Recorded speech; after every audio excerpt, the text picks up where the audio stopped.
Allah berfirman, walaqad karramna bani Adam, dan sungguh kami telah memuliakan anak Adam.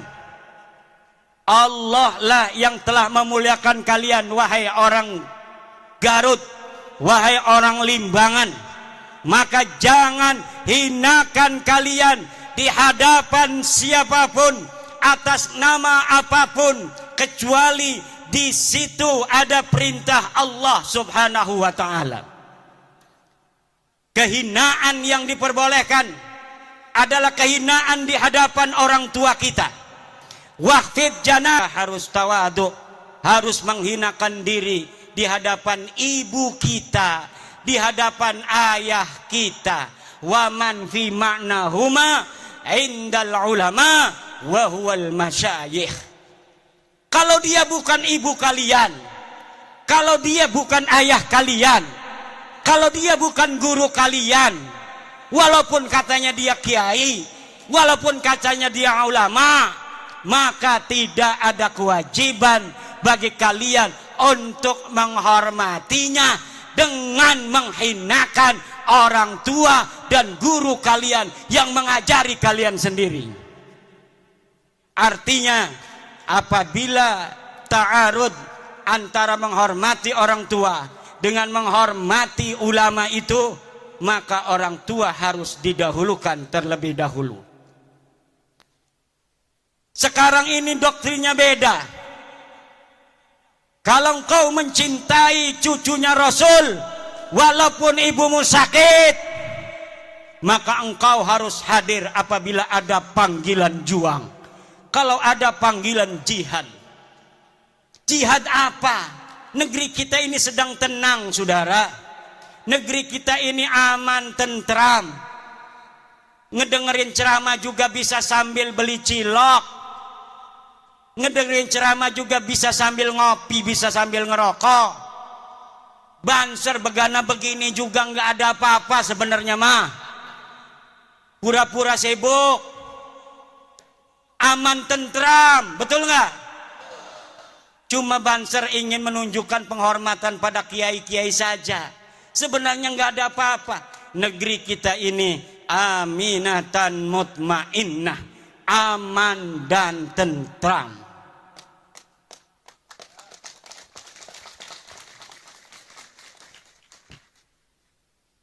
Ini pelajar-pelajar Ibnu kenapa ngeliatinya begitu? Apalagi mikir ini punya istri belum ya?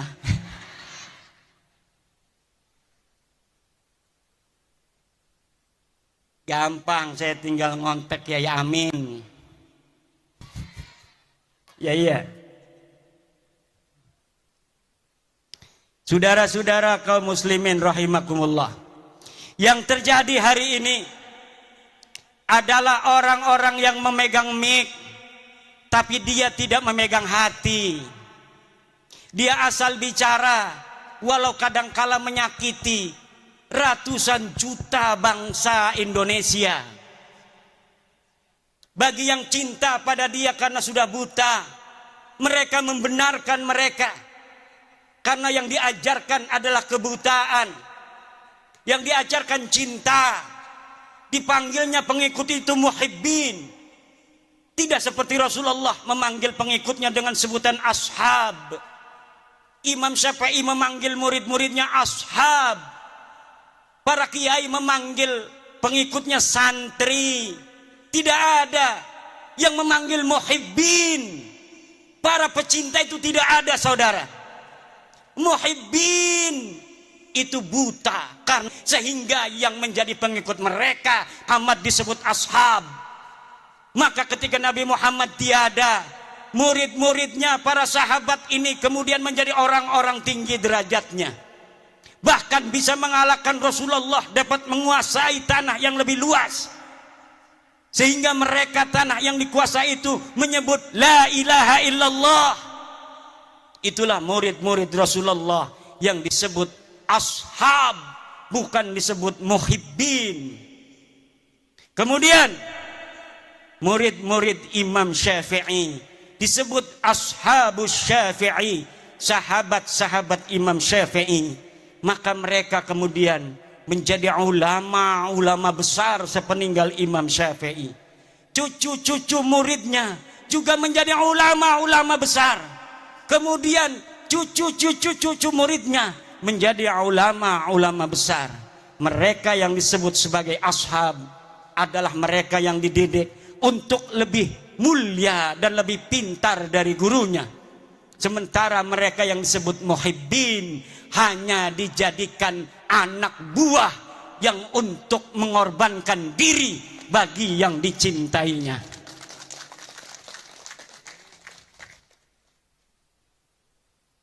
Saudara-saudara kaum muslimin rahimakumullah, apalagi mereka yang berceramah di media-media sosial, di hadapan publik, belum pernah riyadhah hati,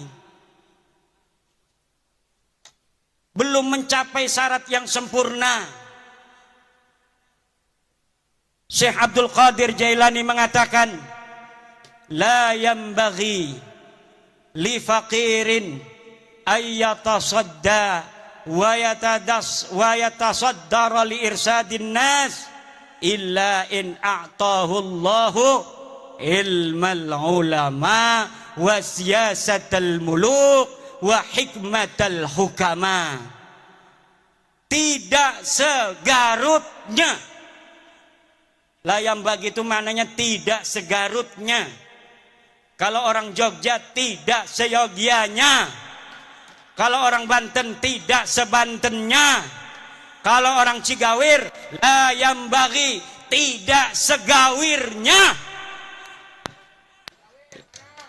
Li fakirin, untuk seseorang untuk berceramah di hadapan manusia kecuali dia telah diberikan ilmunya para ulama, politiknya para pemerintah, dan hikmahnya para aulia-aulia Allah. Kalau orang telah memiliki tiga, pertama dia adalah ilmu dari para ulama, dia telah pantas berbicara karena sudah banyak ilmunya. Dia sudah ta'lim puluhan tahun di pondok pesantren. Kemudian dia mengerti siyasatal hukama, politiknya para pemerintah. Kadang-kadang politik itu li siyasatin nas, sesuatu yang kelihatannya tidak baik untuk satu kelompok, tetapi hal itu manfaat dan maslahatnya baik untuk masyarakat yang lebih luas. Pemerintah kadang-kadang harus melakukan hal-hal yang demikian. Yang ketiga adalah hikmatul hukama. Dia harus mempunyai hikmahnya para aulia-aulia Allah, kasih sayang dan cinta di hati. Tidak setiap ilmu itu saudara bisa untuk diberikan di hadapan publik seperti ini. Yang harus diberikan ke hadapan publik seperti ini adalah apa yang menggerakkan mereka untuk mendekatkan diri kepada Allah dan menghilangkan perbudakan pikiran yang menggelantung di hati-hati masyarakat, sehingga pencerahan itu akan membuka dirinya untuk menjadi manusia yang merdeka, manusia yang betul-betul tidak menjadi budak daripada manusia lainnya. Saudara-saudara, sebenarnya saya ingin lama untuk berceramah, tetapi suara ini karena saking semangatnya di negeri sendiri, karena saya walau dari Banten tapi ada kata orang tua, ada silsilah nasab ke Bandung, Garut, dan Sumedang Larang. Kalau di DNA, kalau berani DNA ya, berani nggak tes DNA? Berani nggak tes DNA? Berani nggak tes DNA? Kalau kita dites DNA, maka orang Banten dan orang Jawa Barat, di dalam darahnya, di dalam tubuhnya ada darah Prabu Siliwangi yang mengalir, saudara-saudara. Kalau diurut dari nonong-nonong, neng-neng yang duduk ini, dari dirinya sampai Prabu Siliwangi, lihat ada berapa leluhur yang telah mati di medan juang? Ada berapa leluhur yang telah mati syahid dalam mempertahankan tanah Pasundan dan Jawa Barat ini, dalam mempertahankan Indonesia Raya ini, saudara? Maka kita, kalau ada tes DNA diperintahkan oleh Gubernur Ridwan Kamil, turunan Sunan Gunung Jati, hei orang-orang Garut, tes DNA, aing hayang nyaho siap keturunan saha, siap ente tes DNA.